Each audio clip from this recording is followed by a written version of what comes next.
लोकप्रिय दिन कार्यक्रमाच्या पार्श्वभूमीवर पुणे ग्रामीण पोलिसांकडून 31 डिसेंबर आणि 1 जानेवारी दरम्यान परिसरातील वाहतुकीचं काटेकोर नियोजन केलंय। संभाजीनगर, नाशिक तसंच मुंबईकडून येणारी वाहतूक ही 14 ते 15 किलोमीटर अलीकडेच वळवण्यात येणार आहे। त्या ठिकाणी भव्य अशी पार्किंगची व्यवस्था करण्यात आली आहे।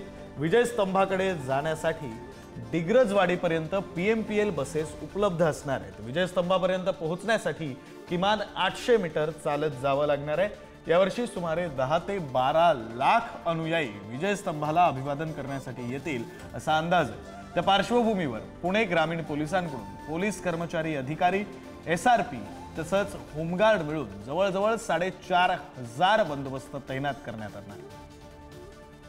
1 जानेवारीच्या निमित्तानं विजयस्तंभाला अभिवादन करण्यासाठी राज्यभरातून लाखो अनुयायी येत असतात आणि याच निमित्तानं वाहतुकीत मोठे बदल केले जातात।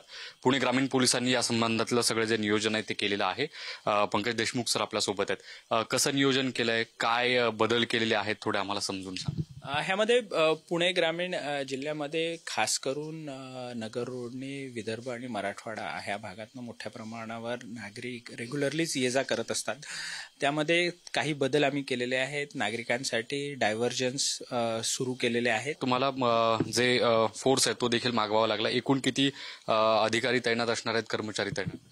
ह्यामध्ये जवळपास 3000च्या वर पोलीस कर्मचारी असतील, जवळपास 1500 होमगार्ड असतील आणि 300च्या वर पोलीस अधिकारी ह्या निमित्तानं तैनात करण्यात येत आहेत। गर्दी वाढेल असा यंदा अंदाज आहे, तर काय या निमित्तानं आवाहन कराल जे अनुयायी येणार आहेत प्रशासनावर त्याचा जास्त ताण पडू नये? नाही, माझं ह्या निमित्तानं सगळ्यांना एवढंच आव्हान आहे की जिल्हा पोलीस दल ह्या अभिवादन सोहळ्यासाठी पूर्णपणे सज्ज आहे आणि येणाऱ्या अनुयायांचं इथे स्वागतच आहे।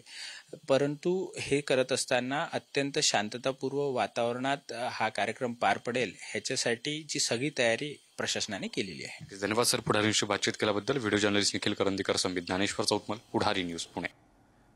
तर